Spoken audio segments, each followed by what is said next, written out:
Every financial era eventually reaches a point where the numbers stop obeying reality. A point where the debts are too large, the promises too expensive, and the only way forward is to quietly rewrite the rules of the system. That moment has arrived for the United States. Washington isn't preparing to pay down its debt, it's preparing to neutralize it. And the way they are doing it is subtle, elegant, and devastating for anyone who holds dollars. The US government now owes $37 trillion, the largest sovereign debt in human history. But instead of searching for ways to repay it, policymakers are constructing a plan to make the burden disappear through strategic devaluation. Not through chaotic money printing. Not through a loud default. But through a controlled shift in how America values the assets on its own balance sheet. And the tools at the center of this strategy are the last assets most people would expect: gold and Bitcoin. Right now, the United States is assembling a parallel financial architecture, quietly accumulating digital and physical hard money, preparing to reprice those holdings upward, and using that new valuation to cosmetically strengthen the federal balance sheet. When the government marks its reserves higher, it simultaneously pushes the dollar lower. That reduction in purchasing power is how the debt shrinks in real terms. Your dollars, your savings, your bonds, those are the shock absorbers that make the math work. If this sounds dramatic, consider the historical precedent. In 1933, America was collapsing under the pressures of the Great Depression. Deflation was destroying the economy, and federal debt was suffocating the budget. President Franklin Roosevelt responded with one of the most powerful financial maneuvers ever executed. He revalued gold. At the time, gold had been fixed at $20.67 per ounce for more than 5 decades. Roosevelt forced citizens to surrender their gold to the government at that price, and once it was in federal vaults, he changed the official price to $35. Overnight, the value of America's gold reserves jumped nearly 70%. And because the government's debt was denominated in dollars, that inflation and revaluation dramatically reduced the real debt load. Savers paid the price. The government walked away lighter. This is the playbook being reactivated today, updated for the digital age. The US debt to GDP ratio has reached 132%, far beyond any level that can be handled through taxes, growth, or spending cuts. Interest payments alone exceed $1.2 trillion per year, larger than nearly every federal program except Social Security. At current rates, interest could reach $1.8 trillion by 2027, an impossible burden. The Congressional Budget Office, the Treasury, and the Federal Reserve all know the truth. This debt can never be repaid conventionally. The only viable path is devaluation disguised as policy. That's where Bitcoin enters the story. In January 2025, President Trump signed an executive order establishing a strategic Bitcoin reserve. Publicly, the move was described as innovation and competitiveness. Behind the scenes, it was the opening phase of a long-term revaluation strategy. America already holds roughly 210,000 Bitcoin, seized from criminal operations. But new legislation proposes accumulating 1 million Bitcoin over the next 5 years, not through open market buying, but through seizures, settlements, and government-controlled mining. Why accumulate quietly? Because the goal is to hold Bitcoin before redefining its value. Imagine the US quietly amassing 1 million Bitcoin at an average cost near $120,000. Then, echoing Roosevelt's gold maneuver, the Treasury declares that for strategic accounting purposes, Bitcoin will be valued at $1 million per coin. Just like that, a $120 billion reserve becomes a $1 trillion balance sheet asset. The market then adjusts upward because the United States becomes the dominant holder. Bitcoin rises, maybe not instantly to $1 million, but enough to validate the new valuation. But the plan doesn't end with crypto. Gold is the second pillar. The United States officially holds 8,133 tons of gold, about 261 million ounces. At today's market price, that is worth around $731 billion. Yet on the government's books, that gold is still valued at $42.22 per ounce, a leftover accounting figure from the early 1970s. On paper, the entire reserve is worth only $11 billion.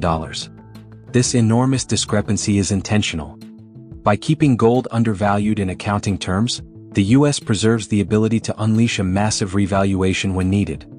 If the Treasury announces a new statutory price of $20,000 per ounce, the gold reserve instantly jumps from $11 billion to $5.2 trillion in official value. Pair that with a $1 trillion Bitcoin reserve, and the US suddenly manufactures $6.2 trillion in fresh balance sheet strength without collecting a single additional tax dollar.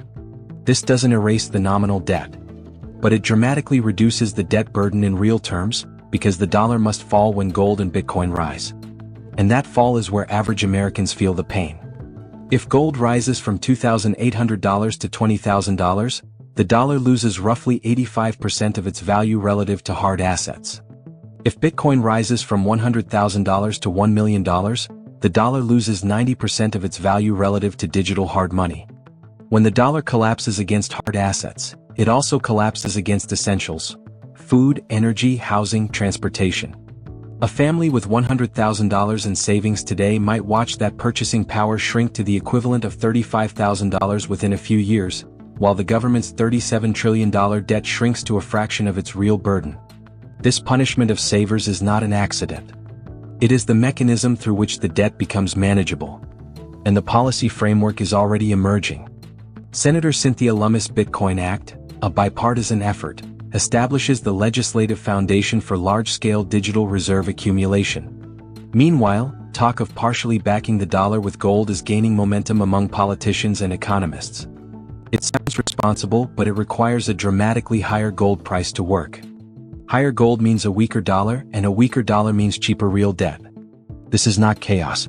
This is not crisis. This is strategy. A controlled reset. A quiet transfer of wealth from savers to the state. And the most sophisticated debt reduction operation of the modern era. Now let's step beyond America's borders, because what's unfolding is not a purely domestic maneuver, it's shaping up to be a global realignment. For the United States to pull off a debt reset without collapsing international confidence, the rest of the world must either quietly accept the shift or be preparing for something similar themselves. And right now that is exactly what's happening. Take the BRICS nations: Brazil, Russia, India, China, South Africa. 4 years they've been openly discussing a gold-linked currency to counterbalance the dollar. They're exhausted by Washington's ability to create money effortlessly and export inflation to every other nation using the dollar-based system. So instead of complaining, they've been accumulating what holds value in every era: gold. China officially reports around 2,300 tons, but serious analysts estimate its true stash is 2 to 3 times larger, possibly 4,000, 5,000, even 6,000 tons. Russia holds more than 2,300 tons. India sits on 840 tons and shows no sign of stopping. These nations are not acting like countries happy with fiat money. They look like players preparing for a monetary transition where hard assets dictate power, not printed promises. And here's the part almost nobody connects. If the US revalues gold to $20,000 per ounce, the entire globe gets pulled into the revaluation. Gold is not a domestic asset, it trades everywhere. If the US anchors its monetary system around $20,000 gold, China signals gold is worth $18,000, and Russia positions its reserves around $22,000, the global price will settle in that region. Every country's vaults expand in value. Every country's debt shrinks in real terms. It becomes a de facto coordinated reset, not because nations agree on the phone, but because they all face the same enemy: unpayable debt. And hard asset revaluation is the only exit that doesn't involve political suicide. Now let's walk through the timeline the US is quietly laying down. 2025, the accumulation phase. This is the year the United States begins expanding its Bitcoin holdings in the shadows. No flashy purchases. No announcements. Bitcoin flows in through criminal seizures, corporate settlements, fines, and discrete acquisitions. At the same time, the government begins to subtly push public conversation toward the idea of strategic reserves, sound money initiatives, and restoring monetary strength. Gold reserves stay flat, but the narrative changes. They're setting mental groundwork. 2026, the crisis phase. This is where the drama intensifies. The debt ceiling standoff turns ugly. Market shake. Treasury yields spike. Global investors question whether the US can realistically manage its debt trajectory. A sense of uncertainty creeps in. And suddenly, extraordinary actions, which would be politically impossible in calm times, become acceptable. Crisis is not the enemy here, it's the excuse. Every major structural shift in US financial history has been born from crisis. 2027, the revaluation phase. This is the moment everything changes. the Treasury finally steps forward. The United States Strategic Bitcoin Reserve is now operational. We hold 1 million Bitcoin. 4 balance sheet calculations. Bitcoin is valued at $1 million per coin. At the same time, the government announces a long-hyped return to partial gold backing. To reinforce monetary stability, the dollar will now be supported by U.S. gold reserves. The reserve valuation of gold is set at $20,000 per ounce. The public applauds. It sounds disciplined. It sounds serious. It sounds like a return to sanity. It sounds like the opposite of money printing. But beneath the patriotic language lies the real purpose, a monumental devaluation of the dollar disguised as responsible governance. Once the announcements land, markets begin aligning with the new reality. Bitcoin doesn't leap to $1 million overnight, but it surges to $300,000, then $500,000, then $800,000 in the following year.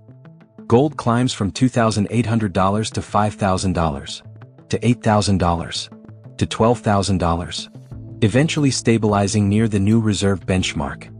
As hard assets skyrocket, the dollar sinks. Inflation doesn't merely rise, it erupts. Not 8%, not 12%. More like 30%. Maybe 40%. In the first year alone. Food prices triple. Energy costs explode fourfold. Housing prices soar in nominal terms but collapse in real terms because nobody can afford the payments. The economy enters a harsh stagflation cycle, runaway inflation paired with stagnant growth. Unemployment creeps toward 8–10%. The middle class, vaporized. But the federal debt, that $37 trillion monster, shrinks dramatically in real terms. After the inflation shock, it is effectively closer to $12 trillion. Not paid down, simply devalued into irrelevance. A mathematical victory won through economic destruction. The government survives. Investors? Not so lucky. Savers? Obliterated. And all of it perfectly legal, wrapped in rhetoric about restoring stability and protecting America's future. Now let's look at the scoreboard. Winners. The U.S. government. They eliminate roughly $25 trillion in real debt without a default.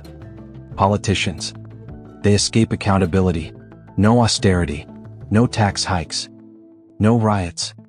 The Federal Reserve maintains control of the monetary system and looks like the hero that saved the currency. Early Bitcoin holders. A single coin becomes life-changing wealth. Gold owners. Their patience pays off. A $20,000 valuation transforms their savings. BRICS countries. China, Russia, India, all see their gold reserves skyrocket in value without lifting a finger. The wealthy. People who own real assets, land, businesses, stocks, survive. Their wealth rises in nominal terms even as the dollar weakens. Losers. The middle class. Anyone holding most of their wealth in dollars or dollar-linked assets is crushed. Retirees. Fixed income becomes meaningless. Checks stay the same, prices explode. Bondholders. Treasuries pay back nominal amounts in worthless dollars. A stealth default. Pension funds. Loaded with bonds. Their real value collapses. Pensions evaporate. Workers. Wages lag inflation. Real income falls 40–50%. Renters. Rents chase inflation, incomes don't. Homelessness surges. Small businesses. They can't adjust prices quickly enough. Costs outrun revenue. Thousands fail. The American dream. It depended on a stable dollar, and that dollar no longer exists. This isn't speculation, it's a historical pattern. Weimar Germany in the 1920s. Argentina repeatedly. Zimbabwe in the 2000s. Venezuela in the 2010s. Every case follows the same arc. Government debt becomes unmanageable, government destroys the currency, savers get obliterated, government walks away lighter. The US is following the same script, only this time with cleaner branding and more sophisticated tools. They call it strategic reserve revaluation. They call it monetary modernization. They call it strengthening America. The truth? It's the oldest trick in the book. You lose. They win.